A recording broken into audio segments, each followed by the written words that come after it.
जी सत्येंद्र, माठिया जी, गजानन जी, श्री घनश्याम नाथ जी कछावा, उनके सारे साथी, यहाँ पधारे हुए महानुभाव और देवियों। दरअसल बड़ी सभा में भाषण देना सबसे आसान काम, सामने वाला बोलता नहीं, आप भाषण दीजिए, अपना काम पूरा हो जाएगा। भारत की संसद में बोलना और आसान है, क्योंकि संसार के किसी व्यक्ति को बोलने के लिए आप खड़ा कर लीजिए, छोटी मोटी टीका टिप्पणी करना हमारी आदत है, इसलिए आप अपना भाषण पूरा करिए, वो रिकॉर्ड हो जाएगा। और भी आसान है। पार्टी के कार्यक्रम में बोलना मेरे लिए दिक्कत इसलिए नहीं कि मैं 10, 20, 30 साल से अनुशासन समिति का अध्यक्ष हूँ, इसलिए कार्यकर्ता सामान्यतः मुझे सुनते ही हैं, चाहे उनको व्यवस्था से सुनना पड़े या कैसे भी सुनना पड़े।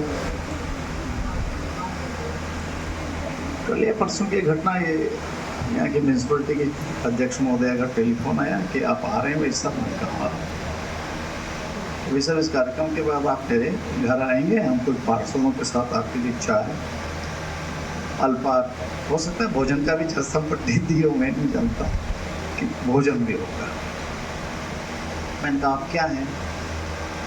मैं जब तक मेरा पार्टी का अध्यक्ष मुझे नहीं कहेगा, मैं ब्रह्मा जी कह दो भी नहीं जाऊँगा, क्योंकि मेरा अनुशासन ये कहता है कि मैं स्थानीय इकाई के अध्यक्ष से बात करूँ। शाम होते होते अध्यक्ष जी का भी टेलीफोन आ गया, लिखित में न्योता आ गया। तो आज मैं डॉक्टर घनश्याम नाथ जी के आग्रह पर आया। मैंने भी इनसे पूछा क्या बोलना, कितना बोलना।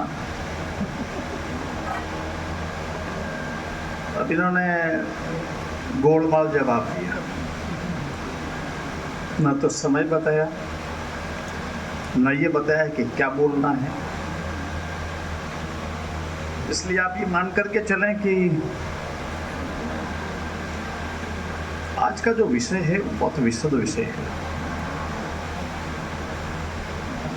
कन्हैयालाल जी सेठिया के बारे में सुन करके मेरे आने का मन में जो लालच था, लोभ था, जिज्ञासा थी, आकांक्षा थी, वो ये थी कि कन्हैयालाल जी की हवेली की यात्रा या इसके दर्शन करना या स्पर्श करना किसी भी तीर्थ यात्रा से कम है। हम तीर्थों में जाते हैं, जल को स्पर्श करते हैं, मंदिर में जाते हैं, हाथ जोड़ लेते हैं, हो गई तीर्थ यात्रा। पर जिस मनुष्य ने राष्ट्रीयता के नाते अपनी भाषा के लिए, जिसने स्वाभिमान के लिए, देश के जागरण के लिए लिखा, उनके स्थान पर आने का मतलब उनके समग्र चिंतन को प्रणाम करना। कन्हैयालाल जी सेठिया को जितना सम्मान आजकल जितनी सरकारें दिया करती है, उतना सम्मान मिलना इस देश में अगर कोई कहे कि सर्वोच्च प्राथमिकता क्या हो सकती है, तो ये ऑक्सीजन की दवा से भी ज्यादा जरूरी है। ऑक्सीजन एक व्यक्ति को जिंदा रख सकती है, थोड़े दिन सर्वाइवल कर सकती है, कोई उसको लंबा जिंदा नहीं रख सकती। आखिर में तो फेफड़ों को ही काम करना होगा। पर तो कन्हैयालाल जी सेठिया की कविता, उनके लिखे हुए शब्द में हिंदुस्तान के दर्शन होते हैं, इस देश की संस्कृति के दर्शन होते हैं, इसमें राष्ट्रभक्ति के दर्शन होते हैं, इसमें स्वाभिमान के दर्शन होते हैं, हमारी इस मातृभूमि के, इस राजस्थान की पवित्र भूमि के दर्शन होते हैं, इसका गौरव उसमें है। इसलिए कन्हैयालाल जी सेठिया केवल एक कवि थे, यह कहकर के हम अपने कर्तव्य से पूरा नहीं कर सकते। वो एक विचार के प्रतिनिधि थे। अगर कन्हैयालाल जी सेठिया को अगर पढ़ना है तो उसमें भारत है, वे भारत का प्रतिनिधित्व करते हैं। हिंदुस्तान का सोच क्या है और आदि अनादि काल से हमारा क्या सोच रहा है, उसके प्रतिनिधि के रूप में कन्हैयालाल जी सेठिया ने एक लंबे आधी शताब्दी से ज्यादा समय तक अपनी लेखनी और अपनी वाणी से हमारा मार्ग प्रशस्त किया। मैं आज यहाँ आया तो पूछ रहा था, मैंने कहा ये हो सकता है कि लकड़ी के दीमक लग जाए, लग भी रहा है।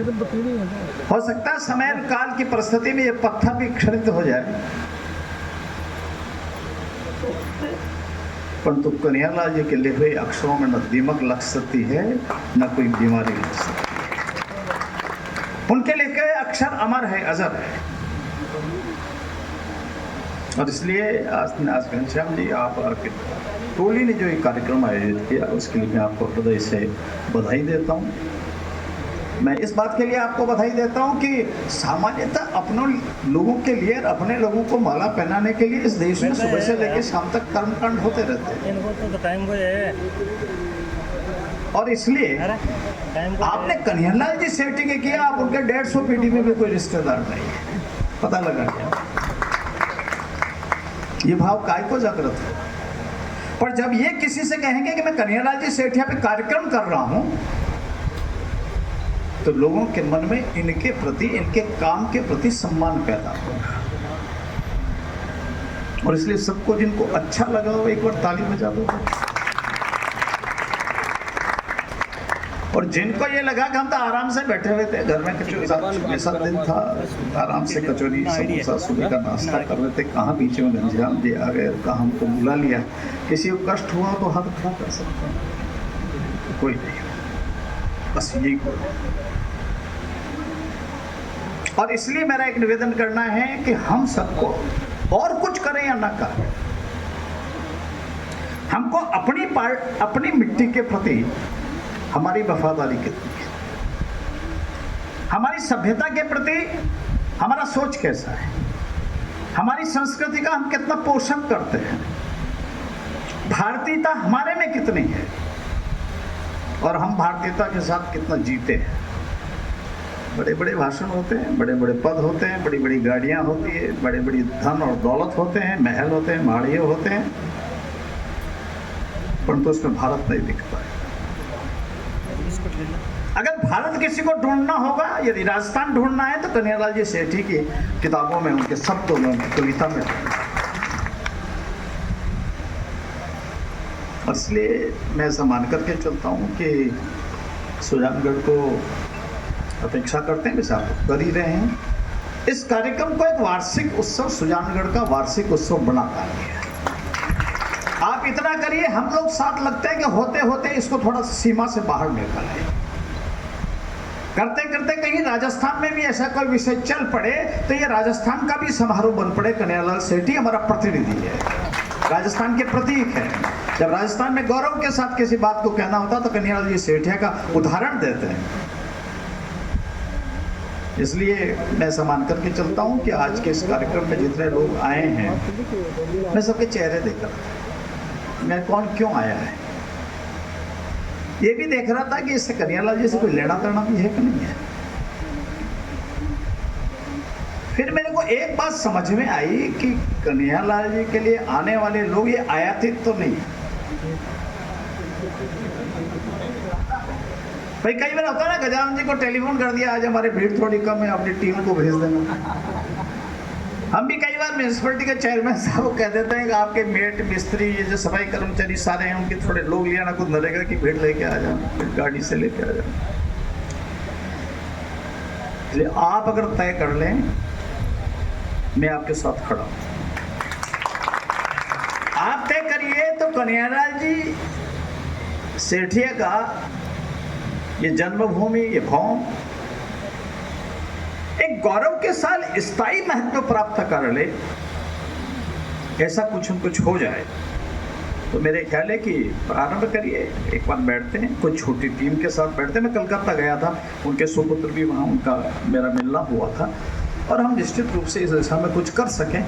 मैं घोषणा इसलिए नहीं करता हूँ कि हमारी जनरल रेपुटेशन बहुत पुअर है, नेताओं के प्रति लोगों की इतनी आस्था है, आते हैं घोषणा दे करके चले जाते हैं, फिर 7 जना में याद नहीं आती है।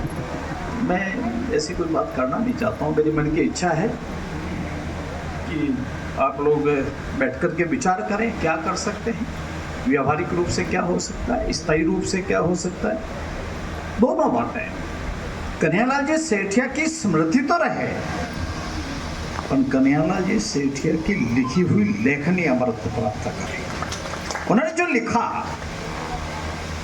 वो हम कितने स्थान पर पहुंचा सकते हैं।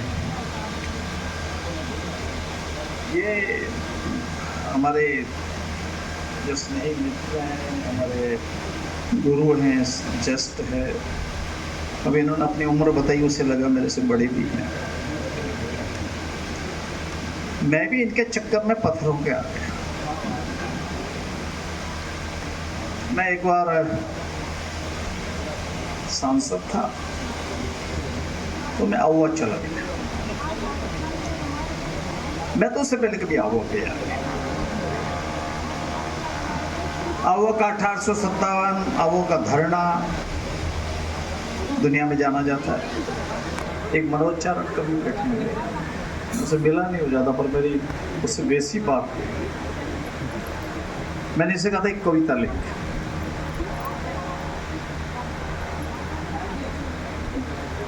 हमने भाई साहब से कहा कि भाई साहब, जिन कवियों ने राज सत्ता के अन्याय के खिलाफ कटार खा के प्राणोत्सर्ग कर दिया, उसका 6 इंच का पत्थर इस गांव में नहीं है। मैं आपसे सही कह सकता हूँ गजानन साहब, मन से, वचन से, कर्म से, वाणी से, आत्मा से, अकल से और कर्म शक्ति से जितनी इन्होंने मेरी मदद की, सामान्यतः मुझे कोई इतने मेरे जैसे कठोर व्यक्ति को नहीं कर सकता।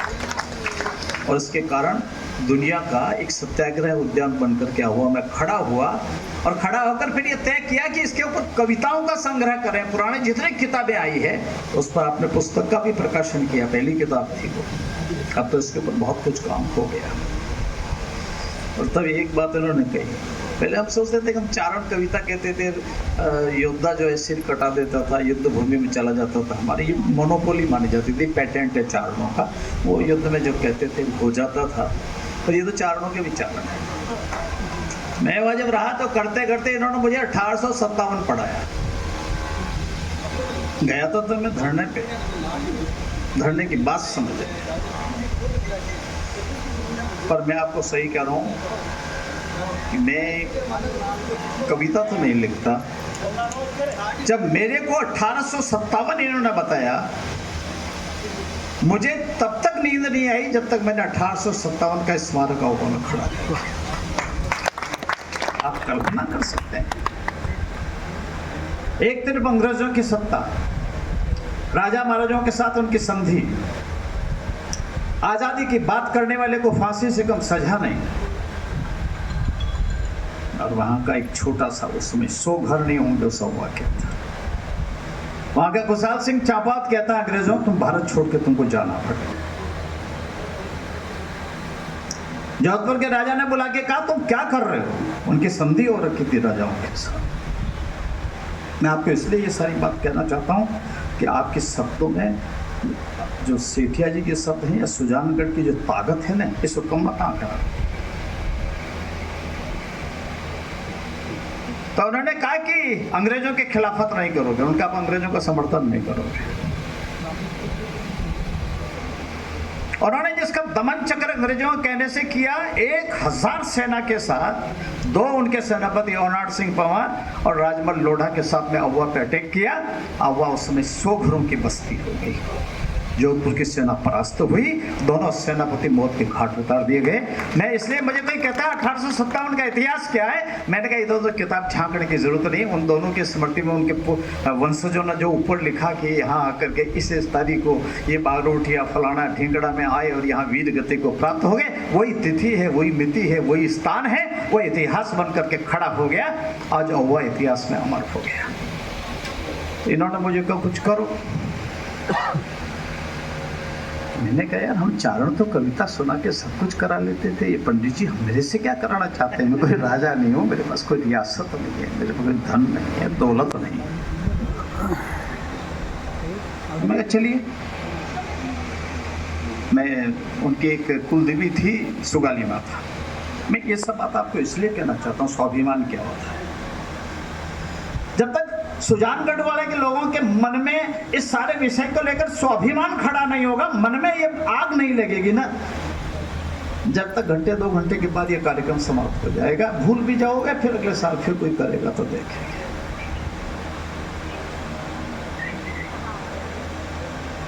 तो उसके बाद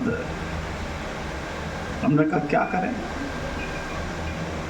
तो इनकी एक सुगाड़ी माता थी अव्वा की, 54 भुजा वाली एक देवी थी।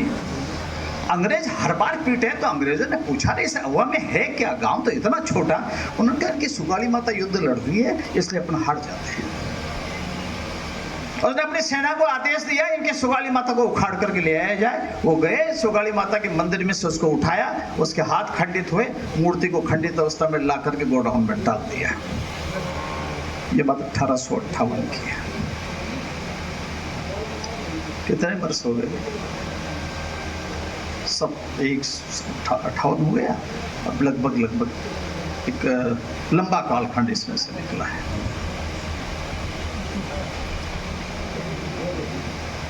एक दिन हम लोग सरकार के पास बैठे हुए थे तो मैं डरता नहीं हूँ, मेरा डर इसलिए नहीं लगता कि मेरे कोई रिस्क नहीं है। नहीं, मेरा क्या करेगा, जिसका करूँगा मैं ही करूँगा, मेरा क्या होना है, मेरे पास कोई स्टेक पे नहीं कुछ। तो मैंने मुख्यमंत्री जी को कहा, मुख्यमंत्री जी काय की आज़ादी है आपकी? अब ये चारण की भूमिका है। उनका आज़ादी है ना, 47 के अंदर देश आज़ाद हो गया। अरे मैंने कहा जिस अव्वा गांव की कुलदेवी को ब्रिटिशर्स उठा करके लेके थी, खंडित मूर्ति गोडाउन में पड़ी हुई है और अभी पाली के म्यूजियम में पड़ी हुई टूटी हुई मूर्ति, आज़ादी के इतने वर्ष बाद अगर हम उसको नहीं लौटा सके, काय की आज़ादी है? किस बात की आज़ादी है? स्वतंत्रता कहते किसको है? तो कहने लगा जी चाहते क्या? मैं कहा सुगाली माता वापस लौटनी चाहिए, उस गाँव का स्वाभिमान लौटना चाहिए, वो आज़ादी के लिए। उनका फाइल लाए हो क्या? मैंने फाइल लाया तो इसलिए जोर से बोल रहा हूँ, फाइल साथ में दी होती खाई को बोलता मैंने दी, उन्होंने दस्तखत किए। हमने उस 54 भुजा वाली देवी का अव्वा में स्थापित करने का काम किया, एक लंबे कालखंड। 1858 के बाद अंदाज लगा लीजिए। फिर ये भाई साहब मिलते रहे, इन्होंने कोई एक स्मारिका निकाल दी, स्मारिका में लोगों की कविता छाप दी। अब उसमें चारणों का चारणा तो हम तो लोगों का जगाते हैं, पर इन्होंने हमारा चारणा तो हमको इन्होंने जगा दिया उस कविता को लिख करके, पढ़ करके। तब हमने कहा चलो 1857 पे कुछ काम करेंगे, कभी मौका मिलेगा था। हम तो कैजुअली जनता के ऊपर निर्भर है, जनता अगर ठीक ठाक वोट डाल देवे तो हमको मौका मिल जाता है। और जनता थोड़ी बहुत भी नाराज हो जाए किसी कारण से तो हमारा घर जैसा है वैसा हमारा रहना ही पड़ता है, कोई हमारे पास इलाज नहीं है। तो हमने कहा चलो, हमने कहा चलिए ऐसा करते हैं, 1857 पे जिस अव्वा का इतना बड़ा बलिदान हुआ, अंग्रेजों के साथ जहाँ सशस्त्र युद्ध किया इस छोटे से गांव ने, क्यों नहीं वहाँ स्मारक बना दिया जाए? देखा कैसे बनाओगे, क्या बनाओगे? थोड़ा समय बचा। मैंने समय जिंदा कामों के लिए क्या करता है? आदमी 8 घंटा काम करते हैं, 20 घंटे कर लेंगे, हो गया ना 2.5 दिन का काम पूरा। तब मैं कह सकता हूँ हिंदुस्तान का सबसे बड़ा 1857 में यदि कोई स्मारक बना है, तो वहाँ इंडिया गेट पे भी बना है। उसमें सर्वाधिक यदि कोई 1857 का प्रेरणादायी केंद्र बनकर के राजस्थान के 1057 पे बना हो, विद डॉक्यूमेंटेशन, एक एक क्षण, एक एक दस्तावेज, तो अव्वा में एक भव्य स्मारक बनकर फ्रीडम मूवमेंट वाले आज़ादी के सेनानियों का बन खड़ा हो गया। खड़ा होकर के जब लोगों ने देखा, मुझे पूछा ये बिशन सिंह कौन है? बिशन सिंह की मूर्ति लगी थी। अरे मैंने कहा भकरी के पास में गूलर गांव है नागौर जिले में, छोटा सा गांव। जोधपुर महाराजा ने बुलाया, ये बिशन सिंह जी आप अंग्रेजों की खिलाफत बंद कर दीजिए। उन्होंने कहा सुन लो भगत सिंह जी, आप अंग्रेजों का साथ देना बंद कर दीजिए। कहा मैं तगत सिंह बोल रहा हूँ। उनका मैं बिशन सिंह बोल रहा हूँ। उनका आप राजा से बहस कर रहे हो? उनका बिशन सिंह से बहस कर रहे हो। आपको मालूम नहीं आप राज दरबार में खड़े हैं? उन्होंने कहा आपको मालूम नहीं मैं देशभक्त बिशन सिंह उससे बात कर रहा हूँ, दोबारा ऐसी बात मत करना मेरे से। और वहाँ से निकल करके आ गया और उसी दिन रात को रोड के अंदर अंग्रेजों का खजाना था उसको लूट लिया। कह देना तेरे राजा को जाकर और अंग्रेजों को जाकर, हमको धमकी नहीं दी। हमने बिशन सिंह को लगाया, हमने अजीत सिंह का अनलेमस को लगाया, हमने जोध सिंह कोठारिया को लगाया। जिसने सारे फ्रीडम मूवमेंट के हीरो नायक थे उनको प्रोटेक्शन दिया। महाराणा ने कह दिया नहीं रहेंगे, उन्होंने कहा मेरे यहाँ रहेंगे, मैं प्रोटेक्शन दूंगा। मेरा ये कहना है कि चप्पे चप्पे पे हमारा इतिहास पड़ा है, हम उसके बारे में काम करते हैं क्या? कोई आदमी ट्रांसफर पे यहाँ आ जाए तो उसका तो अभिनंदन भी करते हो, डिनर लंच भी करते हो। अरे उनका तो कर ले लो जिन्हें हिंदुस्तान को खड़ा किया, हिंदुस्तान की संस्कृति को, वीरता को सारी के साथ खड़ा किया। अशोक के शिवनाथ सिंह जी थे, एक कवि ने उनके बारे में एक कविता लिखी, उस कविता का 3 लाइन का अर्थ बता रहा हूँ। उनके शौर्य के बारे में लिखा है, उन्होंने कहा कि लूणी नदी जो है बहती हुई जाकर अरब सागर में ₹15 received on phone पे। कवि क्या होता है? सेठिया जी पे बात कर रहे हैं ना, कवि की बात कर रहे हैं। तो समुंदर लूणी नदी से सवाल पूछ रहा है कि लूणी नदी कल परसों आई थी, तब तो तुम बिल्कुल स्याह थी, उदास थी, निराश थी, सफेद हो गई थी, और आज तेरा रंग कसूमल कैसा है, उत्साह में कैसे है? कवि ने इसका उत्तर दिलाया। उन्होंने कहा कि कल मैं आई थी तब मेरी संतानों का, मेरे योद्धाओं का अंग्रेज दमन कर रहे थे, अत्याचार कर रहे थे, उनका संहार कर रहे थे, इसलिए मैं दुखी थी। पर आज शिवनाथ सिंह अशोक ने अंग्रेजों को जिस प्रकार मौत के घाट उतारा, इस हिंदुस्तान में कोई नहीं उतार सकता, इसलिए मैं प्रसन्न हूं, इसलिए मैं किशोर। ये कवि है।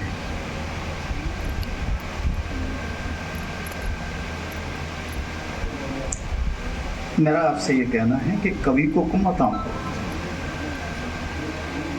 धन दौलत, विदेशी मुद्रा, देशी मुद्रा, सोना चांदी कईयों के पास होंगे, पर कन्हैयालाल जी सेठिया के शब्द कहीं नहीं होंगे। उनके आखिर कहाँ मिलेंगे?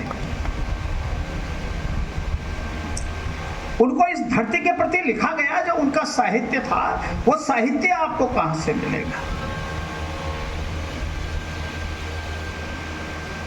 आजादी के बाद कौन सा वर्ष है 47 के बाद जब सरकारें नहीं बनी हो, चाहे इनकी बनी, चाहे उनकी बनी, चाहे हमारी बनी, चाहे तीसरे की बनी, सरकार तो हर दिन रहती है। मैत्रेयी मीरा का नाम सारी धरती जानती है, मीराबाई का नाम कौन नहीं जानता? कोई ऐसा गांव नहीं होगा, कोई ऐसा घर नहीं होगा जहां हमारी माता बहनें मीराबाई के हरजस की 1-2 लाइन पढ़ना नहीं जानती हो।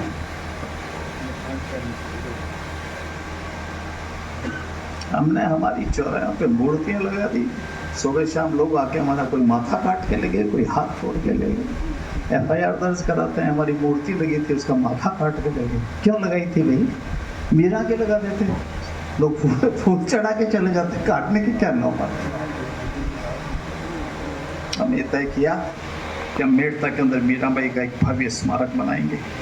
मीराबाई का मेड़ता का भव्य स्मारक बनकर तैयार है, और हम अभी मुझे सरकार ने कहा है कि मीराबाई के स्मारक को विश्व स्तरीय बना के खड़ा। मीराबाई के जितने पद हैं, जितने भजन हैं, हमारे भक्ति जितनी रचना है, कालूलाल जी भी उसमें आ जाएंगे। उन सबका एक संग्रहालय के लिए भी मेरे को 4 करोड़ की स्वीकृति आई है। ये भी राजस्थानी गई। पृथ्वीराज चौहान, किसने नाम सुना पृथ्वीराज चौहान का? नाम सुना वो बताओ। मैं सॉरी के लिए नहीं कहता हूँ तलवार निकलवा, जिसने नाम सुना पृथ्वीराज चौहान का वो हाथ पकड़ो। सबने सुना। एक ऑक्सफोर्ड यूनिवर्सिटी की एक प्रोफेसर सिंथिया टैलबॉट घूमने के लिए अजमेर आई, पुष्कर आई। जैसे जाते ऑटो रिक्शा लेकर के देखने के लिए क्या क्या है, एक नसिया है, एक आना सागर है, एक वो है, एक ये है, एक पृथ्वीराज स्मारक बना है। वो पृथ्वीराज स्मारक चले गए। मैं आपको इसलिए कहना चाहता हूं, उस बावड़ी को पता नहीं था कि पृथ्वीराज चौहान में कितनी ताकत है। जिंदा था तब ताकत कितनी थी उसका तो इतिहास लिखता है, पर मरने के बाद कितनी ताकत है वो आज का आदमी बोलता है। वहां गई, जाकर के उसने सारा पढ़ा, हिंदी में थे। दूसरे दिन दुभाषिया ले गई, जिसको अंग्रेजी में समझाया कि स्मारक क्यों बना, उसको पढ़ा। तीसरे दिन 2 दुभाषिया ले गई, उन सबको लिखा।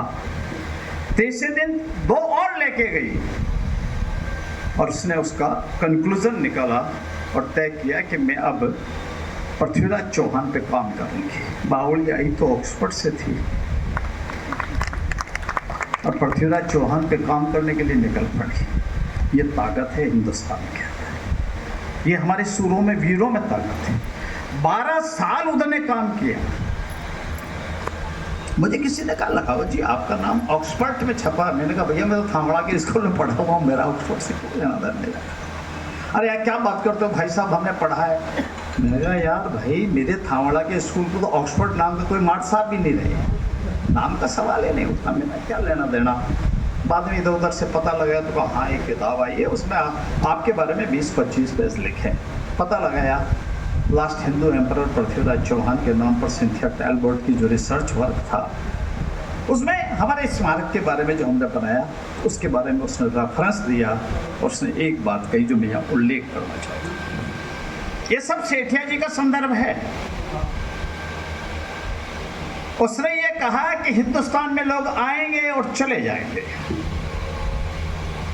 परंतु इस हिंदुस्तान की धरती पर, इसके इतिहास में, इसके लोक इतिहास में महाराणा प्रताप, पृथ्वीराज चौहान और छत्रपति शिवाजी को दुनिया कभी नहीं भूलेगी, क्योंकि ये जन जन के नायक है।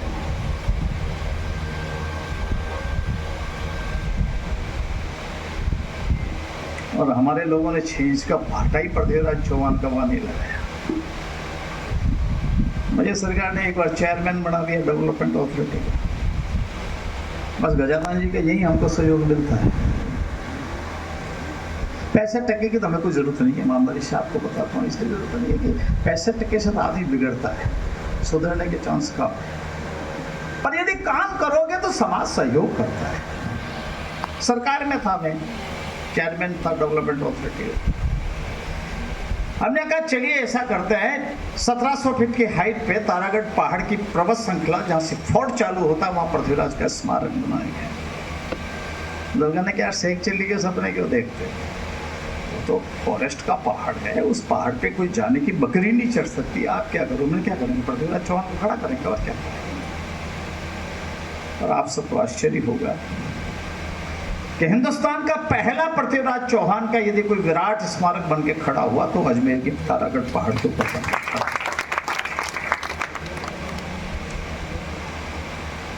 एक बार मैं पाकिस्तान के बॉर्डर पे गया था, हमारा संस्थान बन रहा था। गजानन जी जानते हैं हम चंदा वंदा इकट्ठा करने में थोड़ा बहुत हमको दक्षता प्राप्त है, चंदा इकट्ठा तो कर लेते हैं। अभी मैं तय कर लूँ सेठिया जी के नाम पे स्मारक का पैसा इकट्ठा करना, तो आपके जेब में खाते में जितना पैसा मैं निकलवा लूंगा। आज मेरा काम ये नहीं है, मैं करूँगा नहीं इसको, पर मैं आपको मैं वहाँ गया तो हमारे संस्थान बन रहा था समाज का, गजानन जी जानते। तो एक सज्जन मेरे पास आए।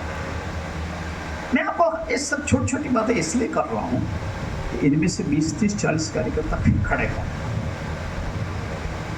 कहीं बड़े बजट की जरूरत नहीं होती है, कोई धन दौलत की जरूरत नहीं है, बांगट बेड़ा के खजाने की जरूरत नहीं है इन सब कामों को करने के लिए। तो मैंने कहा साहब क्या करूं, कि एक अखबार में पलट कर एक चीज दी मेरे को।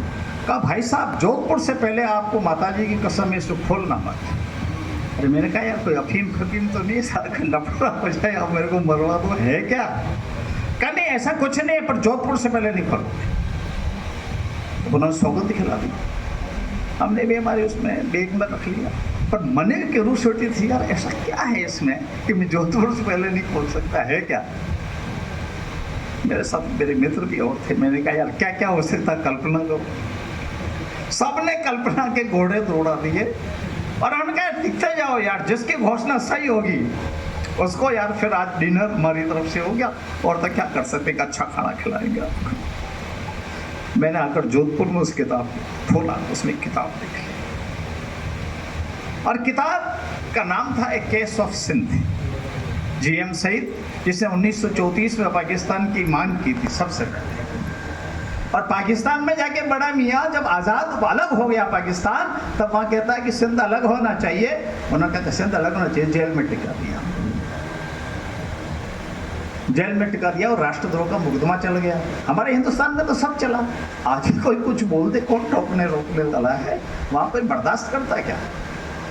उस पर देशद्रोह का केस चला और देशद्रोह के केस के अंदर उसने जो बयान दिया, उस बयान ने मुझे इतना प्रेरित किया, मैं आपसे कह रहा हूँ कि उसके बाद मैंने एक स्मारक और बनाया। उसने ये कहा कि माय लॉर्ड, ये मोहम्मद बिन कासिम लुटेरा था, परंतु राजा दाहिर मेरे पुरखा था, मैं उसका वंशज हूँ, मेरी रगों में राजा दाहिर का खून दौड़ता है। अब साहब मैं चारण ठहरा सेंटिमेंटल आदमी हूँ, ईमानदारी की मैंने गजानन जी को 100 बार कह दिया यार, मेरे से चाड़ना पड़ा, वापस काम ले लो आप, मेरे को नॉर्मल आदमी चाहिए। तो मेरा पढ़ी तो 2 लाइन थी, मेरी जान को जंजाल हो गया। अब मैंने कहा बाहर सेन पे काम करेंगे। अब बाहर सेन का दुनिया का पहला स्मारक 22 बीघा जमीन में हमको अजमेर में बनाने का सौभाग्य, जिसने सबसे पहले मोहम्मद बिन कासिम का 712 में मुकाबला किया विदेशी हमला का। आज अगर उसका स्मारक बन करके कहीं खड़ा है तो अजमेर में बनाने का एक सौभाग्य मिला। आप मुझे कभी नहीं पूछोगे आपके घर में कितने कमरे हैं, आपका बेडरूम कितना बड़ा है, आपकी कुर्सी कैसी है, कुशन लगा हुआ है कि नहीं, कोई नहीं पूछोगे। आपको कोई लेना देना नहीं, लंबा चौड़ा क्या लेना देना।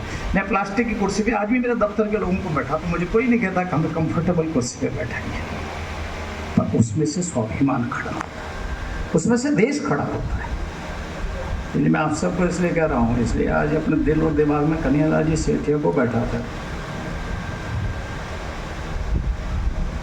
अब ये जब सारे काम इस तरीके से होने लगे तो कभी कल्पना की थी कि अमर सिंह राठौड़, जिसने 5 मिनट के अंदर, 5 में नहीं 3 मिनट के अंदर इतिहास का अमर पुरुष हो गया।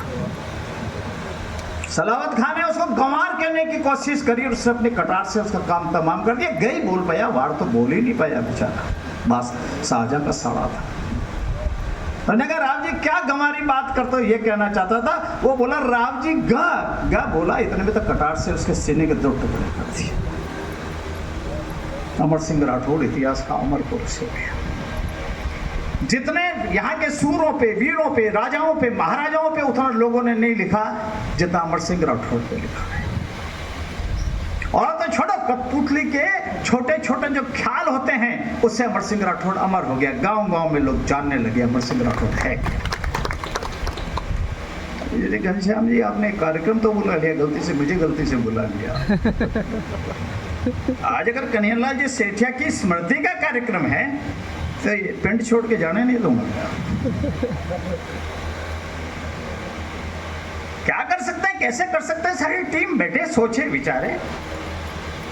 हाँ मैं ये कर सकता हूं कि आप 3 कदम चलोगे, मैं 7 कदम चलूंगा।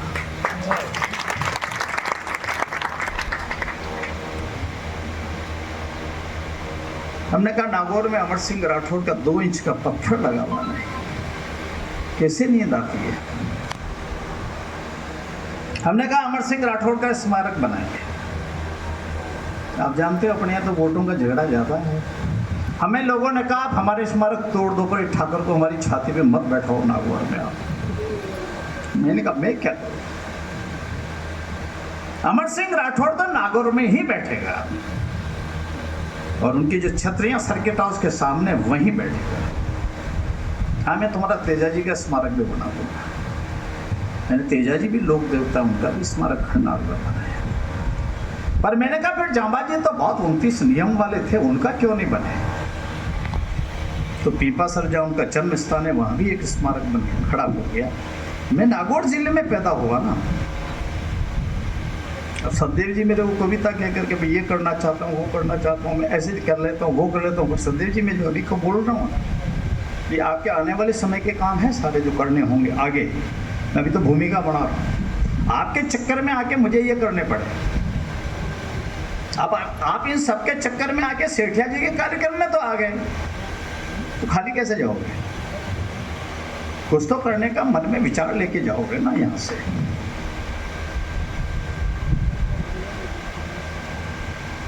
इस बार चंद्रसेन का काम कर रहे हैं। महाराणा प्रताप से अधिक समय तक जिसने अकबर से लगातार 20 साल युद्ध किया, तो चंद्रसेन के नाम का 1 इंच का पत्थर नहीं जो मारवाड़ में। काय के बगीचे, किस बात के लंच और डिनर, काय के पैलेस, काय का घूमना, काय का खाना, काय का हवाई अड्डा। चंद्रसेन है क्या उसमें, जिसने अकबर का मुकाबला 20 साल तक किया, जोधपुर का राजा था। हमने इस बार फैसला किया, मेरी सरकार ने फैसला किया, मुख्यमंत्री जी ने मुझे कहा क्या चाहते हो, मैंने कहा चंद्रसेन का स्मारक बनाएंगे, घोषणा चलो चंद्रसेन का स्मारक खड़ा करो। 1857 में खाली आहुआ नहीं है, राजस्थान के बहुत स्थान है। हमें ये कहते हैं कि 1857 आजादी की लड़ाई नहीं है। 1857 जिन्होंने अंग्रेजों को भगाने के लिए अपने प्राणोत्सर्ग कर दिया, वो आजादी की लड़ाई नहीं है।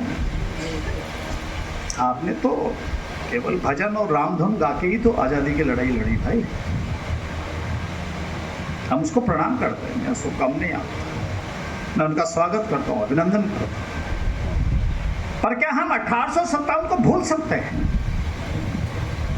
आवा को जब ध्वस्त करने के बाद अंग्रेज आए तो बगड़ी पास में पड़ती है, उन्होंने बगड़ी के ठाकर से कहा हमारे खाने की व्यवस्था करो। उसने अपने दरवाजे बंद कर दिए गढ़ के, कोई खाना नहीं है यहाँ, और ऊपर से उस पर बौछारें की, जिससे अंग्रेज भाग गए। उन्होंने अंग्रेज उसकी जागीर जब्त करा दी, और उसके बाद उसकी जागीर जब्त के बाद उसको गिरफ्तार करवा दिया बगड़ी के ठाकुर को, और उसके बाद सुरंगें लगा करके उसे गढ़ को उड़ा दिया। वो 1857 आजादी की लड़ाई नहीं है। कवियों की लेखनी को क्या हो गया?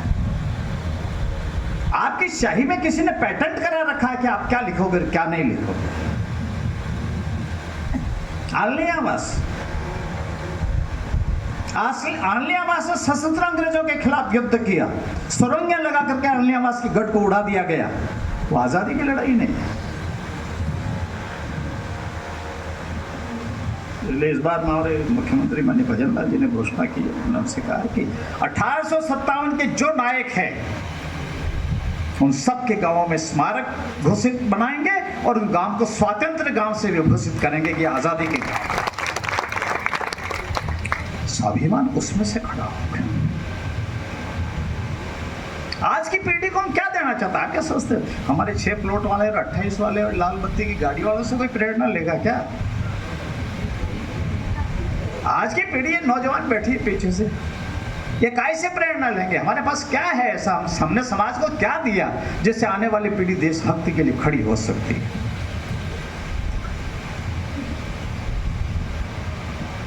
बाबूजी इतिहास में गाने वाला, इतिहास में पढ़ा जाने वाला लोक देवता रामदेव जी, गोगा जी, तेजा जी। मैं लंबा नहीं करना चाहता, क्योंकि आपने इनको जितना समय दिया, मैं नहीं चाहता कि अगले इनके कार्यक्रम में आप ना आएँ और ये न सोचे कि लंबा समय ले लेते हैं। पर मैं आज इस बात के लिए आपके सामने उल्लेख करना चाहता हूँ कि मुझे आपका संरक्षण चाहिए। मुझे आपका संरक्षण इस बात के लिए चाहिए कि महापुरुषों पे कभी तो 2 लाइन लिखो, कभी तो उनके स्थान को जाकर के कंडील का फूल चढ़ा दो ना, गुलाब का ना तो न चढ़ाओ। क्या खानवा के युद्ध के मैदान में कभी गए क्या? जब बाबर हमलावर होकर के यहाँ पर आया, उसका मुकाबला करने के लिए राणा सांगा गया था, उस समय तो राजस्थान के सब लोग गए थे। हसन खान मेवाती भी गया था, किसी मियाँ भाई को ये परेशानी हो गई, आरएसएस वाले सैफरन कलर वाले हैं, तो हसन खान भी मेवाती भी उसमें गया था, मेरे भाई अकबर बाबर के खिलाफ लड़ने के लिए। उसकी भी मूर्ति लगाई है।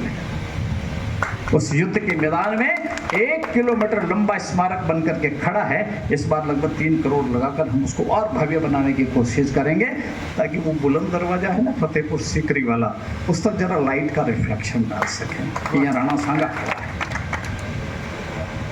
ये छोटा मोटा खर्चा करके आप भी जाया करो ना।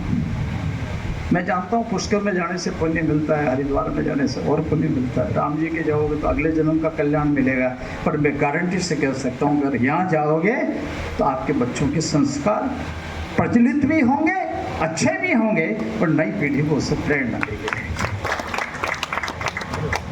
हमने हसन का मेवाती का भी स्मारक, जिन्हें बाबर के कहने के बावजूद राणा सांगा का साथ दिया था, तो विदेशी मुसलमान है, मैं देशी मुसलमान हूँ, मैं राणा सांगा का साथ दूंगा, तेरे साथ नहीं आ सकता है। और युद्ध खानवा के मैदान में लड़ते हुए वीर गति को प्राप्त हो गया। हमने कहा हसन खां मेवाती का भी अलवर में स्मारक बन गया।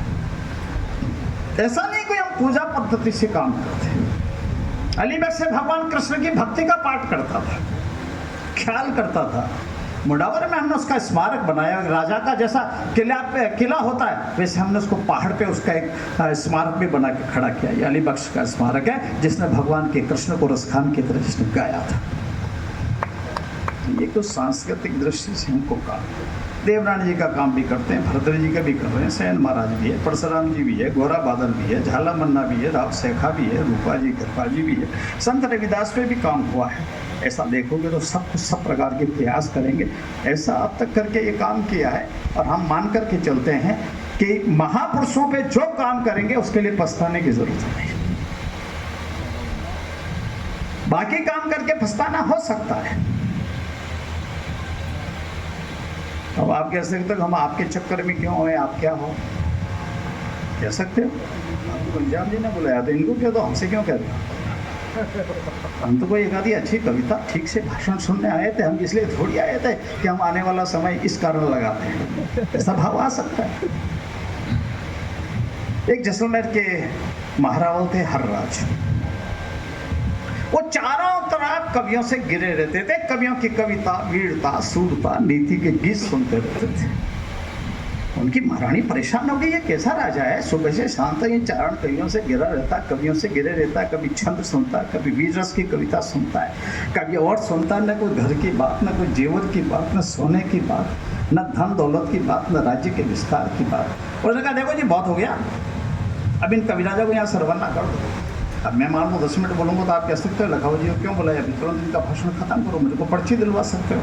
तो आप कह सकते हो ये भाषण सुनने थोड़ी आए थे, हम तो आराम से आए थे, हमें क्या पता आगे का काम भी हमारे दिमाग में आप डाल रहोगे। अब मैं चारण हूँ, कविता तो नहीं लिखता, पर मैं मेरा धर्म पूरा करके जाऊँगा। बुलाया इन्होंने तो उसको उन्होंने कहा कि इन कवियों से मुक्ति पाओ, रवाना करो। महाराज हरराज ने एक बहुत सुंदर छंद लिखा, मैं आपकी ओर से उसको पढ़ता हूँ। ये सवाल आपसे भी करेंगे आपके घर वाले, जब आप ये महापुरुष पढ़ने लगोगे, घर में बोलने लगोगे, तो कहेंगे क्यों बड़बड़ा रहे हो यार, कल तो खेत की बात कर रहे थे, कल तो कुछ सामान लाने की बात कर रहे थे, कुछ सोने की बात कर रहे थे, बेटी की ब्याह की कर रहे थे, अब ये देशभक्ति की बातें कर रहे हो, ये कहाँ से किसके चक्कर में आ गए। ये घर वाले कह सकते हैं आपको, ये रिस्क है, मैं आपको बता रहा हूँ। तो मारवाड़ हरराज ने उत्तर दिया, जावे गढ़ राज भल जावे। और जगह सुन ले, ये राज जाता हुआ भले चले जाए, राज गया ना शोक रति का। ये राज के जाने से मुझे एक क्षण का भी शौक नहीं है, दुख नहीं है, होगा भी नहीं। गजब ढहे कवि राज गया सो, कहा कि अगर ये कवि चले गए तो गजब ढह जाएंगे। पलट बेत बड़ा छत्रपति का, मैं काय का छत्रपति। अगर कभी मेरे यहाँ से चला गया तो सब कुछ चला जाएगा, मेरी ना आत्मा रहनी, ना मेरी बुद्धि रहनी, ना मेरा विवाक रहना, ना मेरा कोई शौर्य रहना, ना मेरा इतिहास अमृत प्राप्त करेगा। ये सब कुछ इस कवि में है। जब आज सेठिया जी के कार्यक्रम में आ गए हो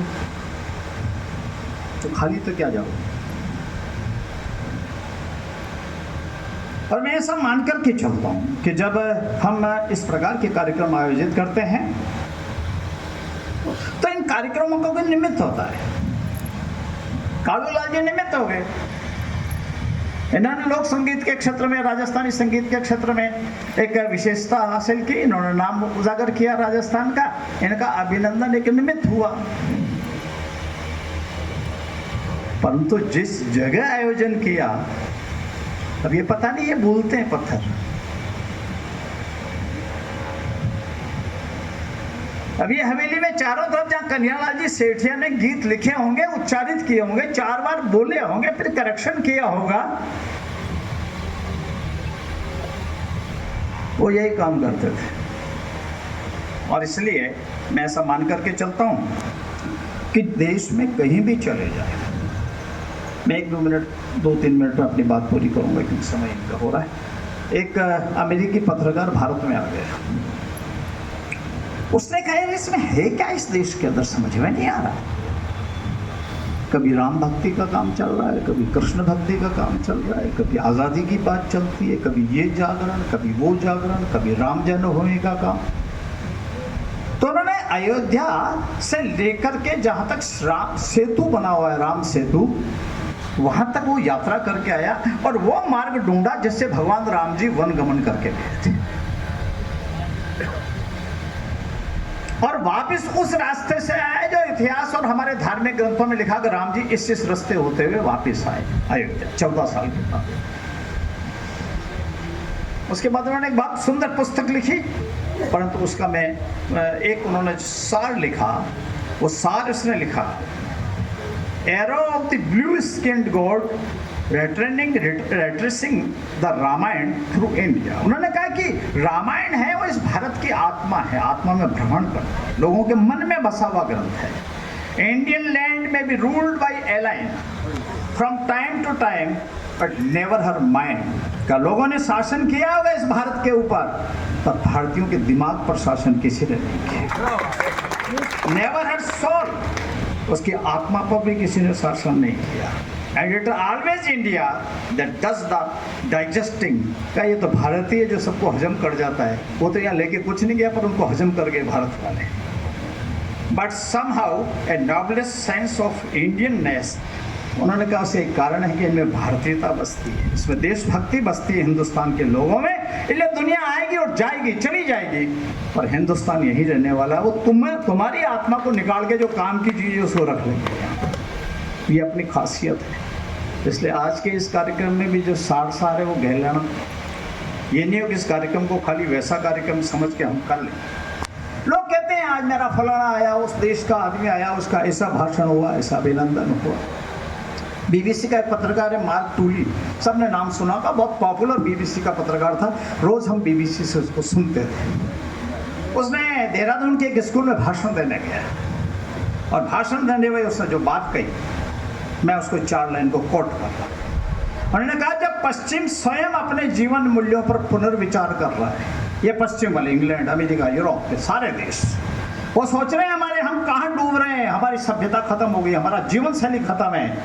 उस समय जब पश्चिम स्वयं अपने जीवन मूल्यों पर पुनर्विचार कर रहा है, तब आपका अपनी संस्कृति को बचाते हुए असली भारत बनना ज्यादा शासकत्वपूर्ण है नकली अमेरिका बनने के। आप भारतीय बने रहिए, दुनिया तो अपने आप को खत्म हो रही है, वो अपने आप बचाने का संघर्ष कर रही है।